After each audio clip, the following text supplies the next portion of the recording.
आदित्यराजे Marathi production प्रस्तुत daring मनात daring धरून बनवलेला हा चित्रपट डेअरिंग 12 जूनला अख्ख्या महाराष्ट्रभर प्रदर्शित होतोय आणि सर्व प्रेक्षकांना माझं आव्हान आहे, शेतकरी पुत्राचा चित्रपट आहे, हाऊसफुल झालाच पाहिजे. नमस्कार, मी पूजा धांबे. 12/6/2026 रोजी आमचा चित्रपट पूर्ण महाराष्ट्रात प्रदर्शित होत आहे आणि हा मूवी एक सत्य घटनावर आधारित आहे आणि आम्ही यासाठी खूप मेहनत घेतलेली आहे. सगळ्यांनी, आमचे क्रू मेंबर्स असेल, आमचे मेकअप दादा असतील, डिरेक्टर असतील, निर्माते असतील, सगळ्यांनी खूप मेहनत घेतलेली आहे आणि हा चित्रपट खास तुमच्यासाठी बनवलेला आहे. तर माझं एवढंच म्हणणं आहे सगळ्यांना, जसं आपण हिंदी सिनेमा बघतो तसंच मराठी सिनेमांना पण तुमचा सपोर्ट असू द्या. हे चित्रपट प्रदर्शित व्हायच्या आधी किती कलाकार होते याच्यामध्ये आणि कुठं कुठं याचं शूटिंग झालं? कलाकार याच्यामध्ये 40-50 असेल आणि पूर्ण क्रू पकडून असं 200-300 प्लस. आणि याचं संपूर्ण शूट बारामती मोरगाव इथे झालेलं आहे. चित्रपटाची कथा कशावर आधारित? चित्रपटाची कथा सत्य घटनावर आधारित आहे, जी मोरगावमध्ये घडली होती. दादा जगताप यांनी हरणांची शिकार त्यांनी नव्हती केली, त्यांच्या पोरांनी केली होती. ती केस त्यांच्यावर आली होती. ते कसलंही डगमगता ते या केसमधून बाहेर पडले. त्या चित्रपटाचं वेगळं पण काय असं? ही रिअल स्टोरी आहे आणि मराठी चित्रपट सृष्टीला रिअल स्टोरी भूमिका काय नेमकी तुझी याच्यामध्ये? यामध्ये माझी भूमिका एक मुख्य कलाकार आहे मी, ज्यामध्ये मी दादांची तिसऱ्या वाईफचं कॅरेक्टर करते आणि मी दादा जगताप यांच्या लहानपणीचा रोल प्ले करतोय, ज्यामध्ये मी इमोशनल पण आहे, कॉमेडी पण आहे.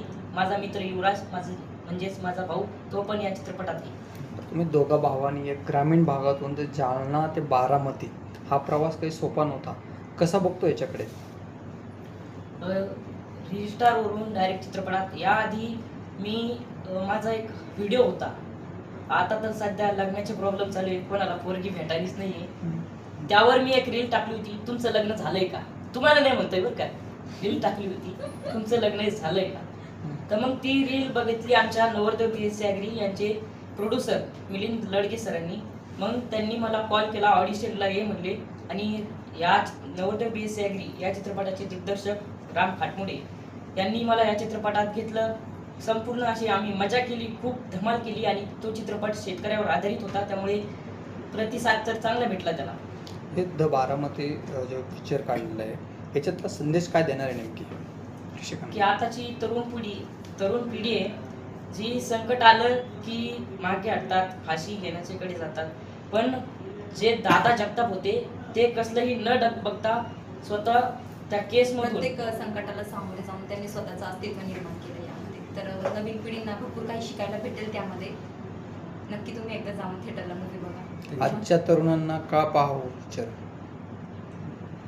मग तेच ना, आता मी जे सांगितलं की कोणत्याही संकटाला सामोरे न जाता लोक आता म्हणजे आजकालची जी होती ते आत्महत्या करण्याकडे जास्त फोकस करतात.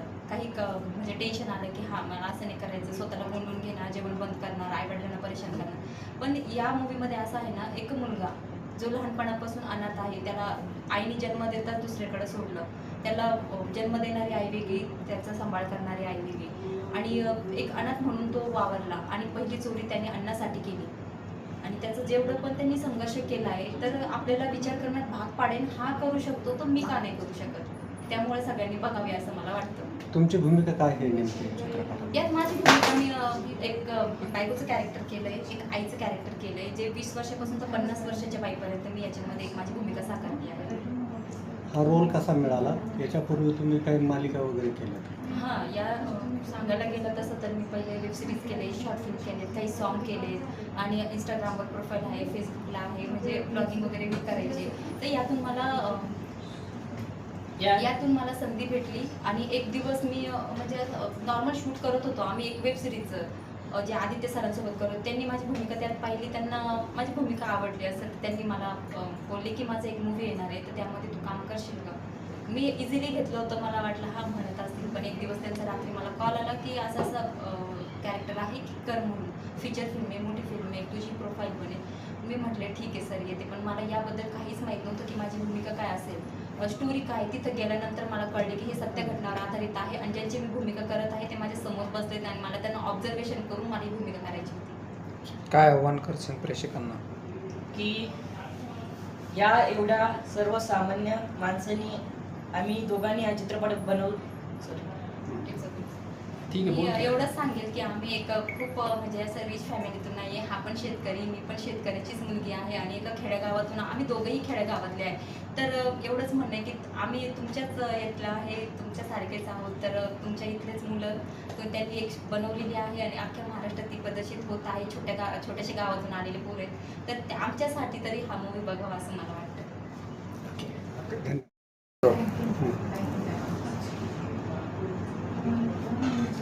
आदित्य राजे मराठी प्रोडक्शन प्रस्तुत डेअरिंग, मनात डेअरिंग धरून बनवलेला हा चित्रपट डेअरिंग 12 जूनला अख्ख्या महाराष्ट्रभर प्रदर्शित होतोय आणि सर्व प्रेक्षकांना माझं आव्हान आहे, शेतकरी पुत्राचा चित्रपट आहे, हाऊसफुल झालाच पाहिजे. झालाच पाहिजे. नमस्कार, मी पूजा धांबे.